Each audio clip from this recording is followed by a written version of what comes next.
Picture this. You're standing in a dealership parking lot. You just signed the paperwork. New car smell is already drifting through the window vents, and the finance manager shook your hand and said, "Congratulations, you got approved." And you feel good. You feel like you finally did something right for yourself. You worked hard. You deserve a nice car. And hey, you can technically afford the monthly payment. The number fit. You did the math in the car on the way over. You're not irresponsible. You're a grown adult making a grown adult decision. But here is what nobody in that building told you. That car you just drove off the lot, it lost somewhere between 8 and 15% of its value the moment you left the driveway. The interest rate on that loan is going to cost you more than your first year of car payments combined before you even touch the principal in any meaningful way.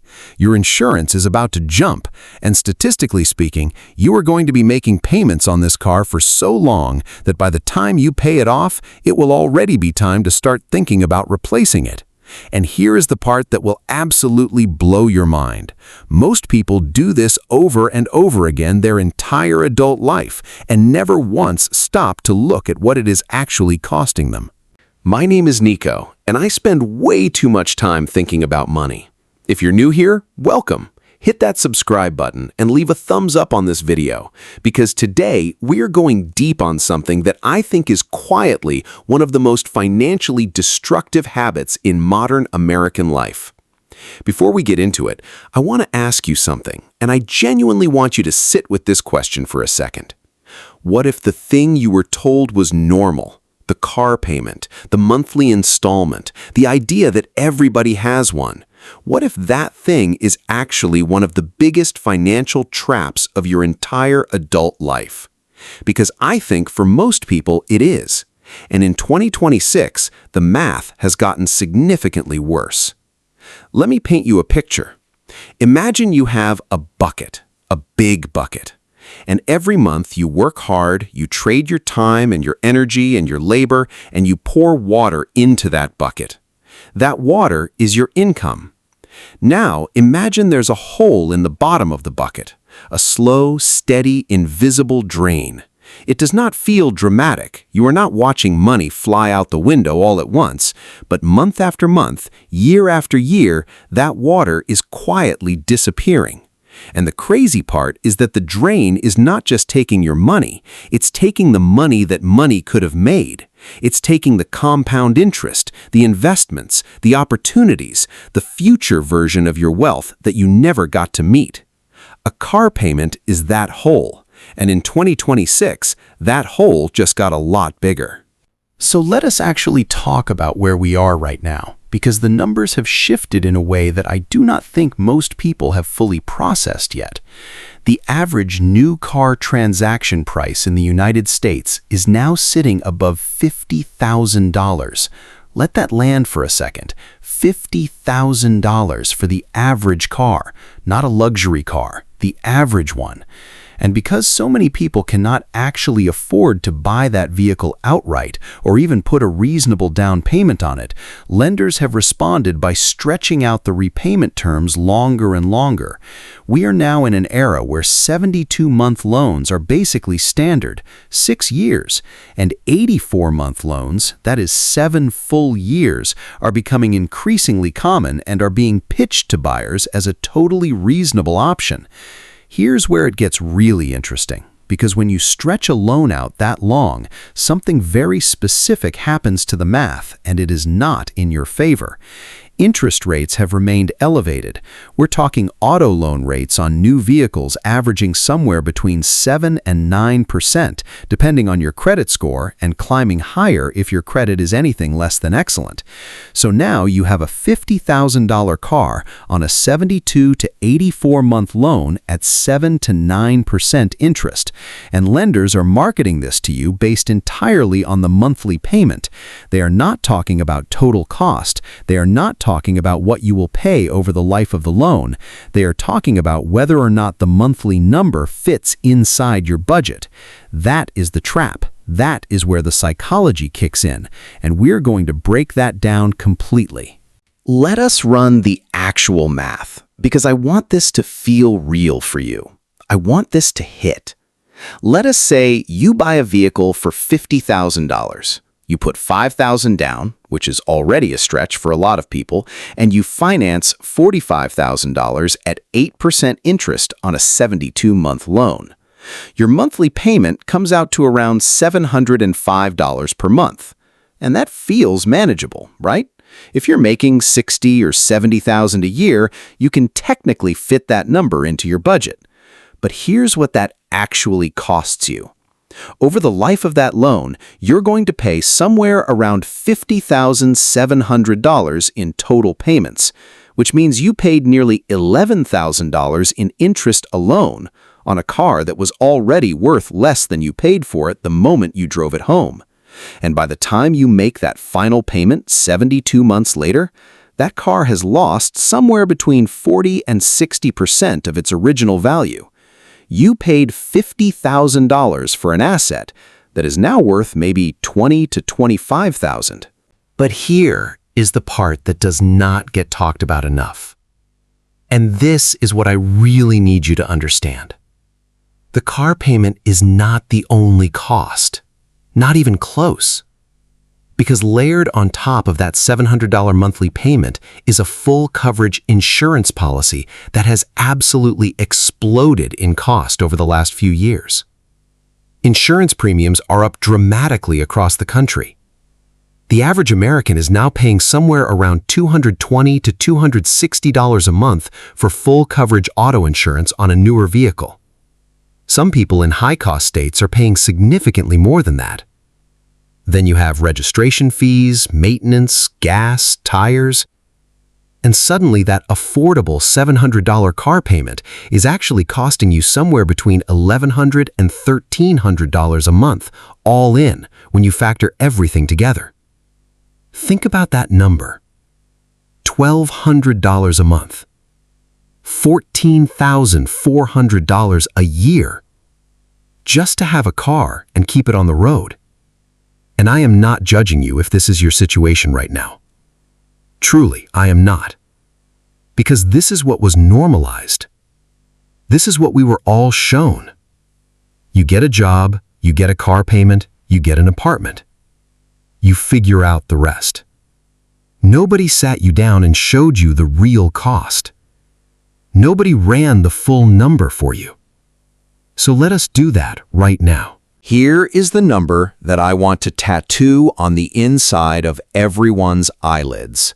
$14,400 a year in total car costs. Let us say you carry this situation, this exact situation, for 15 years, which is actually not that long if you think about the typical cycle.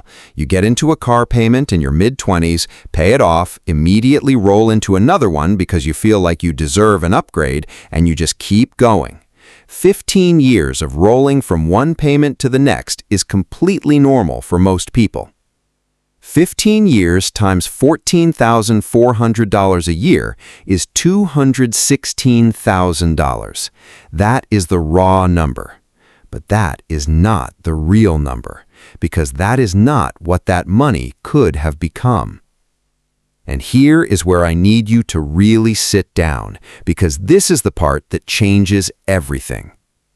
If instead of putting $1,200 a month into a depreciating vehicle, you had invested that $1,200 a month into a simple, broad market index fund, something boring, something basic, something that has averaged roughly 10% annually over long historical periods, over 15 years, that $1,200 a month does not become $216,000.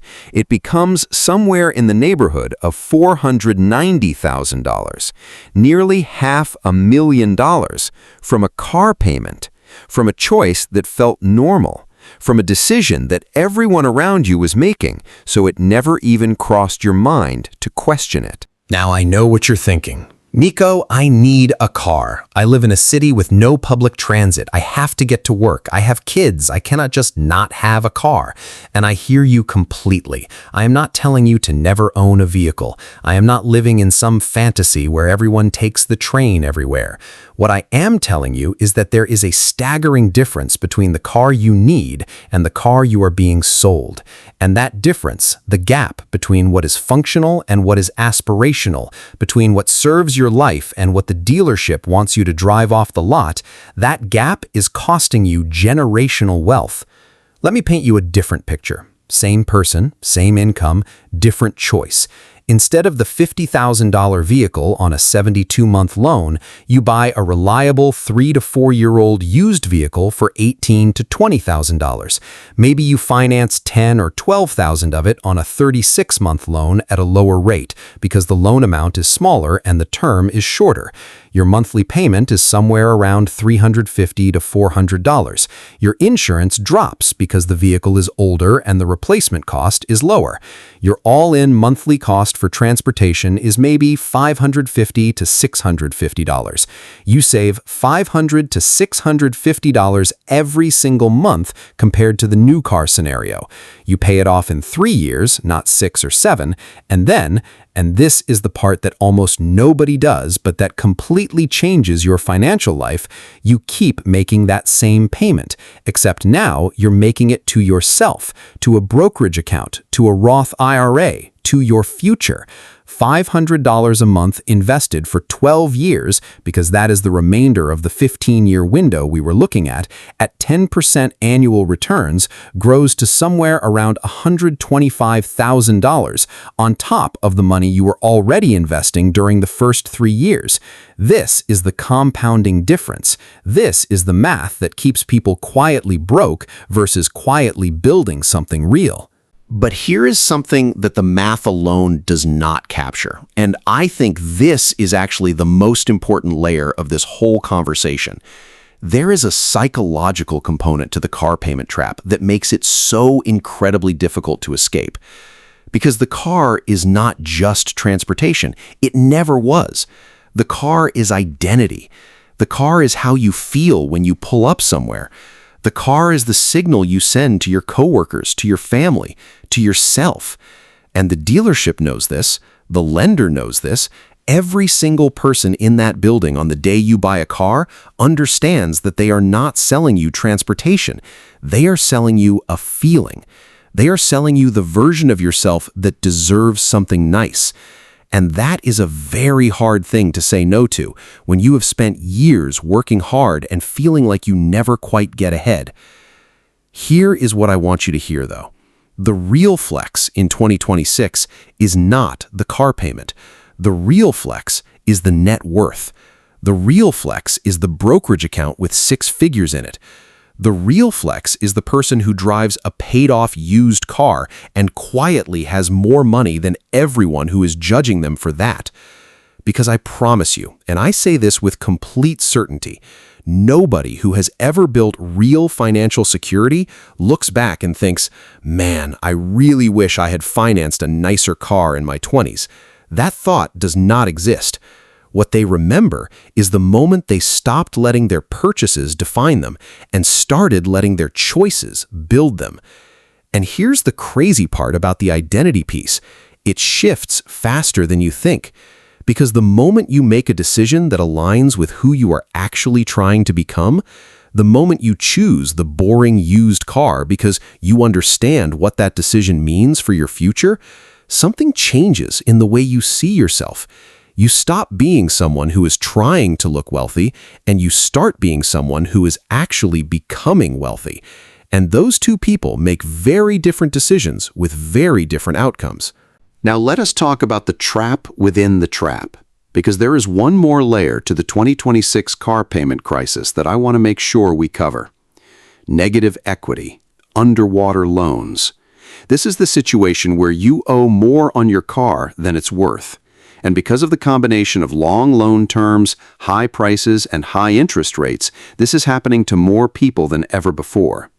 Recent data suggests that somewhere around a quarter of people who trade in a vehicle to buy a new one are rolling negative equity from their old loan into their new loan, which means they are starting the whole cycle already in the hole. They're already behind before they even make a single payment on the new car. And then the new car depreciates, and then they roll that negative equity into the next one. This is how people end up $50,000 underwater on vehicles over a decade without ever once feeling like they did something crazy, because every single step felt normal. Every single step was what everyone around them was doing. This is why I want you to think of the car payment not as a single decision, but as a pattern. It's not just about this car, it's about what this car represents in the chain of financial decisions that will define the next 20 years of your life. Because if you choose the expensive car at 24, and you roll it over at 30, and you roll that over at 35, and each time you walk away thinking that's just how it works, you have spent 15 years in the drain. 15 years of your highest earning, highest compounding potential years, feeding a pattern that was designed to extract value from you, not build it for you. Here's what I want you to actually do with this information, not in a vague, someday kind of way. Right now, this week, I want you to calculate your total monthly cost of transportation, not just the car payment, all of it. Insurance, gas, maintenance fund, parking, registration divided by 12, add every single line item, get the real number. Because I think for a lot of people, that number is going to be genuinely shocking when they see it laid out. Then I want you to ask yourself one honest question. Is this vehicle actually giving me an equivalent return in my quality of life and day-to-day functionality, or am I paying a premium for something that's mostly serving my ego and my sense of identity? And if the honest answer is the latter, then I want you to start thinking seriously about what the next transition looks like for you. Not a dramatic overnight change, just a clear-eyed, grown-up plan to get off the payment carousel. And look, if you are already in a car loan right now and you cannot just walk away from it tomorrow, I am not here to make you feel bad about where you are. Truly, most of us got here because we were following a script we were handed without question. The move is not to shame yourself. The move is to understand the system well enough that you never accidentally walk into it again. Make your payments, take care of the car, and make a commitment to yourself that when this loan ends, you are going to make a fundamentally different decision. You are going to be the person who drives the paid-off car and invests the difference. Because that person, that patient, strategic, slightly boring person who chooses compound interest over a car note, that person wins. That person always wins. The math in 2026 is harder than it has ever been. Prices are up, rates are up, insurance is up, and loan terms are longer than ever. The dealership has never been more sophisticated at presenting payments in a way that makes you feel like you can afford something that is quietly wrecking your financial future. But you now know what they know. You have seen the real numbers. You have done the real math. And that changes everything. Because you cannot unsee this. You cannot go back to thinking of a car payment as just a normal monthly expense once you understand what it actually costs you over a decade and a half of your life. You are the kind of person who makes decisions based on total cost, not monthly payment. You are the kind of person who understands that the most powerful financial moves are usually the least glamorous ones. You are the kind of person who is building something real, quietly, consistently in the background while everyone else is trying to look like they already have it. That is the energy, that is the move, and you now have the math to back it up. If this video helped you see something you did not see before, please hit the thumbs up because it genuinely helps this channel more than you know. And if you want to go deeper on how to actually build wealth on a normal salary, subscribe and check out the videos I have linked. We go into all of it. I will see you in the next one.